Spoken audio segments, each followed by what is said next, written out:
What's going on, everybody, and welcome to J Sports Seattle. Now in this video, I'm moving off Seattle sports for once, since there is no Seahawks news. I mean, yeah, there's still the head coaching search going on, but there's really hasn't been any updates except that we've interviewed all the guys that we were planning on interviewing. And then the Mariners, it's still off season, so it's still slow, so we don't really know what's going on. And in the Kraken, we've been iffy lately, just mid. But I'll get on that later. But considering that a lot of the other Seattle sports are on downtime, I thought I'd talk about a team that I root for right now. If any other Seattleites root for the Suns also, this is who I'm talking about, because I live in Arizona, and I didn't start watching basketball until I moved down here, because I'm not a Thunder fan. I can't be a Thunder fan. I know some of you guys are a Thunder fan, but it's just I can't. I hate Howard Schultz. It's not the Thunder's fault. It's Howard Schultz's fault, and I solely place the blame on Howard Schultz for the reason that the Seattle no longer has the Supersonics. But I digress. In this video, I will be talking about the Suns, and I'll be talking about just how things are looking. We're halfway through the season now.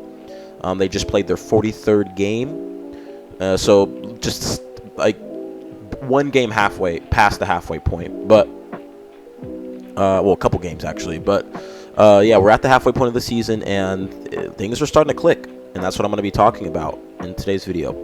So if you like the video, make sure to like, comment, subscribe, and share for more Suns content, and of course more Seattle content. I'll be making more Seattle videos soon. But yeah, if you like the video, especially if you're a Suns fan, I'll be making more Suns videos sometime soon. Just like and subscribe and share for more content. And without further ado, let's get on with the video. Alright. So, after that long intro, I'm just gonna talk about where we are right now. The Suns are in 8th place. We have been in 8th place for a majority of the season. We got the Jazz right on our tails. But the thing is, we've been on a little bit of a win streak. We've gone on a little bit of a run. I know earlier in the season we had like a 7-game winning streak as well. But we kind of been iffy. We sometimes would go on a little win streak and then go on a little losing streak, and then we would win one, lose one, win one, lose one, alternate. But recently we've been picking up some steam, and I'd say that if we start going on a massive run, it is all thanks to that 22-point comeback that we had against the Kings. Now, that was an insane game. 8 minutes and 22 seconds left. We were down 22, 109 to 87. I thought the game was over, but something told me just to keep watching. Just keep watching. I feel like I've seen the Suns pull some magic before, so I was thinking, what if they do something here? I just had a feeling they're going to do something, and sure enough, we went on a 35-8 run in the second half or something like that, or like the final few minutes. And or 32-8 or something like that, and we absolutely just destroyed the Kings in the final 8 minutes of that game, and that is a huge game. And I'm sure you guys have seen that the stat line where since August 23rd, 2020, or the bubble, teams that were down by 22 or more points, or I think 20 or more points, were 0 and 1,244.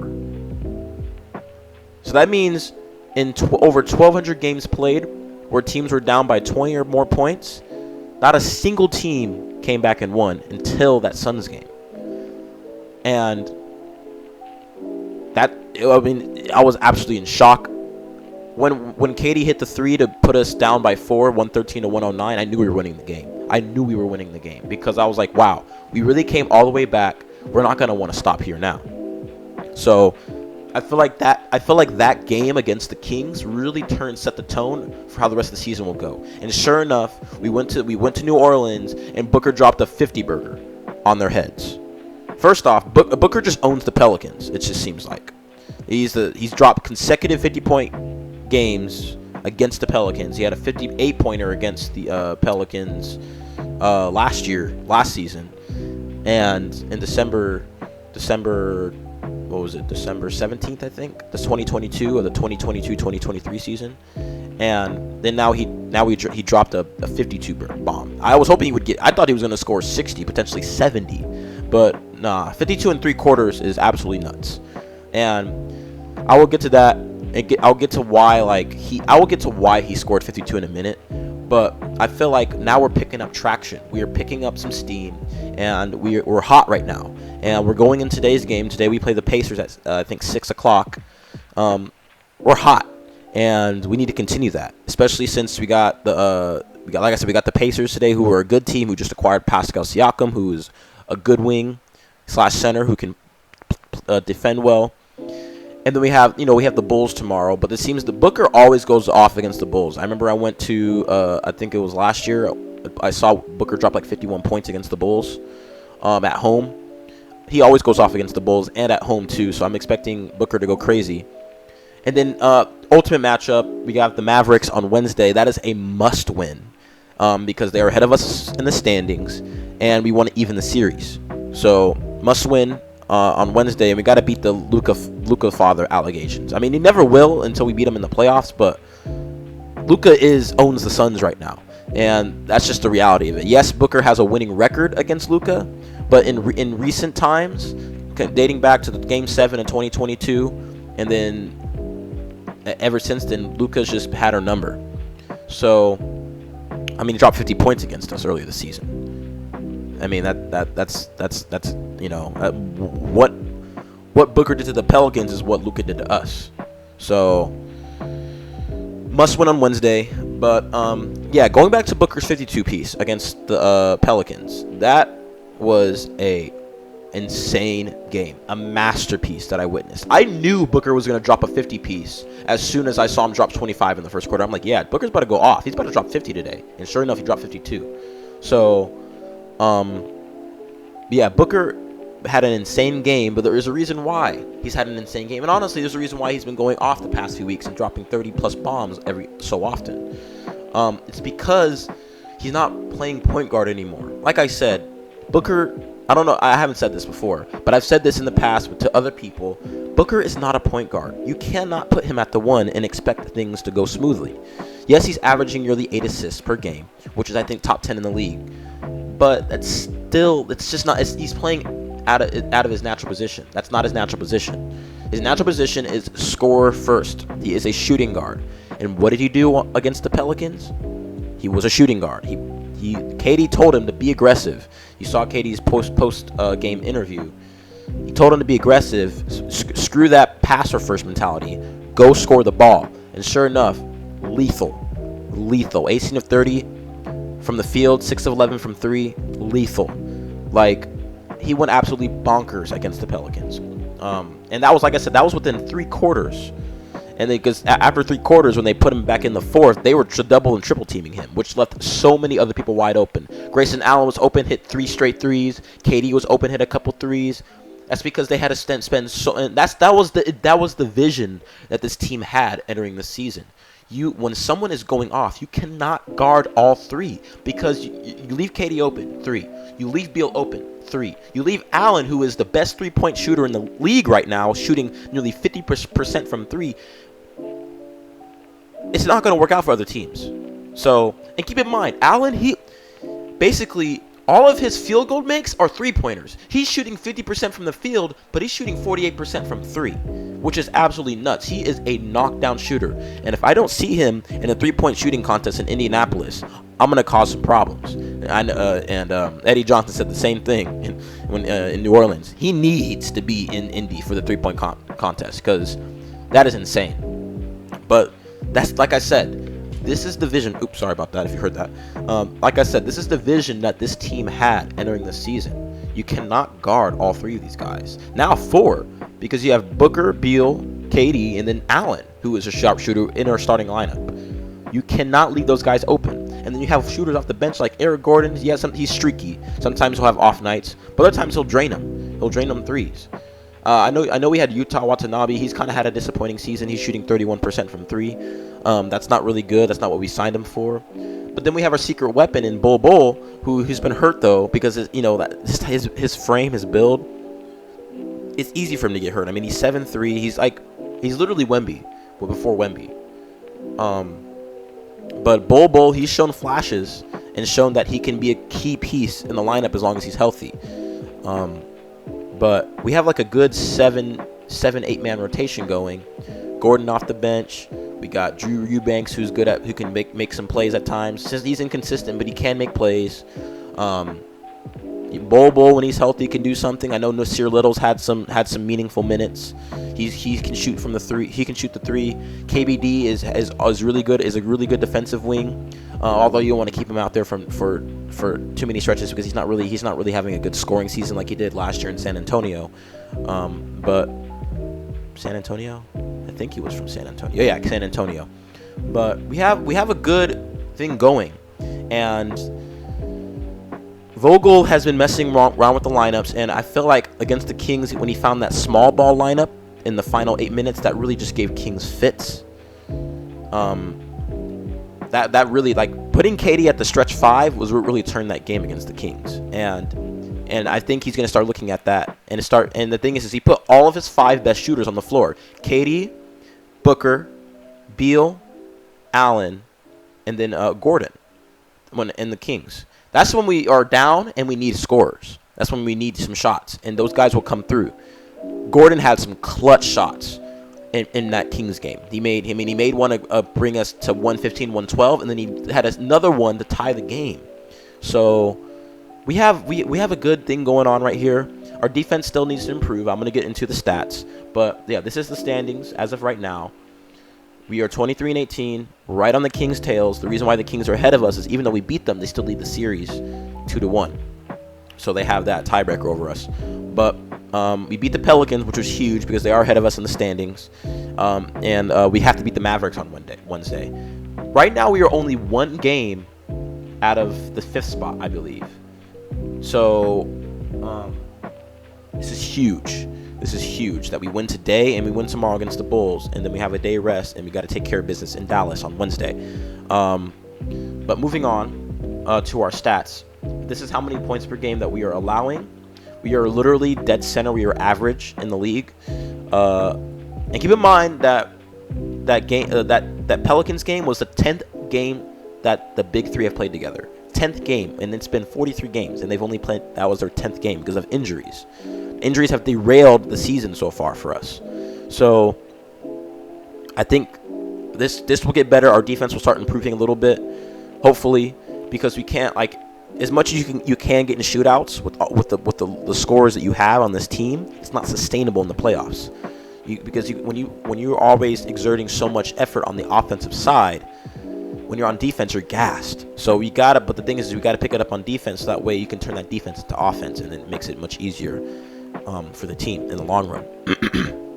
But the thing is like, that's the reason why I'm thinking we're kind of coasting right now. We're kind of like not taking the regular season serious because of the last couple seasons. We took the regular season serious and we were drained by the playoffs. 2022, 64 wins. And we were gassed. We didn't rest starters when we were supposed to, and we were gassed. Yeah, I mean, you had CP3 who was still one step away from father time, and you had you had all the other vets that just were gassed because of how much energy they spent in the regular season. And then last year, we spent so hard trying to get a good seeding that we were gassed, and to be fair, Monty was not doing well with the lineups, and it was just KD and Booker. We literally had no help off the bench. So it was just KD and Booker, and obviously they were going to get gassed. So I think right now we're just coasting through the season. And believe it or not, I believe the injuries kind of help. I kind of believe the injuries help because you get the injuries out of the way, and you have a lot of time resting earlier on in the season. You will have a lot more energy when the end of the season comes because you spent so much of the time earlier in the season resting. So I feel that's the reason why I feel like they're coasting right now. When you saw in that Kings game in the final 8 minutes, we really turned up the intensity. And in that Pelicans game, you saw, like, in that Pelicans game, that was the most, like, effort I've seen us play on defense all year. I think we're really starting to turn it up because it's past the halfway point. We need to get back into the playoff race because right now we're in the play-in race. We don't want to be in the play-in. Right now, if right now, if the playoffs were to start now, if the play-in were to start now, we would go to the Kings. Or no, we would host the Jazz. Sorry, because the Kings would host the Lakers. So this is huge that we start winning games and get back into the playoff race. We don't need. I mean, obviously you want to get home court. You want to get home court advantage at least for one round, but you have to just make the playoffs, because when you make the playoffs, anything can happen. Anything can happen. So that's the reason why you don't want to make the play-in, because you have to play in extra games that you don't want to play, and you don't want to deal with that. So you have to get into the playoff race. So that's why I think they're turning it up. But going back to our defense, our scoring defense, we are average, allowing 114 points per game. Hopefully we get a little better than that. Offensively, we're a little slightly above average. We are averaging 116 points per game, but recently it's been rising higher and higher and higher, because the big three has been getting more chemistry and getting more playing time together. And our current lineup, Nurkic, Beal, Allen, KD, and Booker. This is the lineup we have. This is our starting five now. So now that we're getting more and more continuity and chemistry, it helps out on defense, helps out on offense. So, and if you look at a more advanced stats, we are top 6 in blocks per game. So we are doing well on the blocks, much better than we were last year, in the last couple of years, in my opinion. And steals, we are not the best. We're below average, but we do get key steals when we need to. So, and plus, 6 steals a game. Oh no, I got the wrong one. 7.2 steals a game is not horrible, but when you got teams like the Sixers are averaging these amount of steals, I'm surprised the Timberwolves are average, considering that they lead the league in defensive rating. They have the best defense in the league. But yeah, offensive rating, we are 11th, which is really good. We're right just outside of the top 10. And like I said, defensive rating, we're around average. Same with our points per game, average. So we can also do. Let's see. I want to try to find out. And here's our lineup. So with our lineups, we are top 10 with KD, Booker, and Allen. This is right now our big three. Because I know Beal is still trying to find his footing in our system, because he's been hurt for majority of the year. But we are top 10 in points per game, and that's what we like to see. Plus minus are probably not the best, because in the fourth quarter we were the entering. So here we are right here. Plus minus 6.1 net rating. Entering that Kings game, we were the worst fourth quarter team in the league, and after that Kings game, we're still one of the worst statistically, but we're starting to figure things out. And I'm gonna try to do 1 per 100 possessions. I don't know if that has anything to do with it, but oh my goodness, that's insane. That's nuts for Denver. Yeah, Phoenix, like, per 100 possessions, we're not even in the top anything, or top 40, which is this is a 3-player lineup. If we do 5, I don't know what happens if we switch to the 5-player, but this is points per game. Here we go. And this is what Eubank's in. Ooh, excuse me. But let's see, net rating. Yeah, we're not even in the. Oh yeah, there we are. I mean, this is with Nasir Little, Beal, but the thing is, there's always the big three is always in that. And top 40, we could do better though. But like I said, it's because we've struggled to start the season, so we're starting to find our footing. So the stats don't always look the best. And that's per 100 possessions per game. So yeah, here we are. So this is with the current lineup: KD, Beal, Nurkic, Booker, and Allen. Net rating.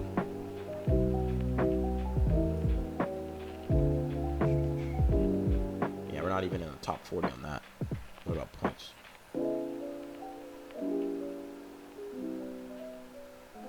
So we are averaging 40 with the big five, with these five in here. We were averaging 41.8 points per game. It's not bad. It's pretty good. But obviously you got the other super team in Harden, George, Leonard, Plumlee, and then you got that in the Clippers. They are going crazy. I mean, they smacked us last time, but then again, I don't think we had Beal. And like I said, that was before we built continuity. Like the thing with the Clippers is Paul George and Leonard, they've been together for years, so they have continuity. Plumlee, Terrence Mann, they've been together for years. So inserting Harden is like seamless fit. Same with the Bucks. Like they traded for Dame. But the thing is they still have the same core. We literally turned over our entire roster in the span of one off season. So obviously they're going to do better than us because they have more continuity. But the thing is we have a brand new system, brand new players. So it makes sense that we're not going to start off as hot compared to the other teams that have more continuity, such as the Bucks, who have like 29 wins, such as the Clippers, who've had the same lineup for the past like 5 years, besides minus Harden, and then they got Russell Westbrook coming off the bench. So like overall things are looking up for the Suns, and hopefully we can continue going on a run. But if we continue going on a run and beat the Pacers today, which I think we should, it's all due to that Kings game, that Kings comeback.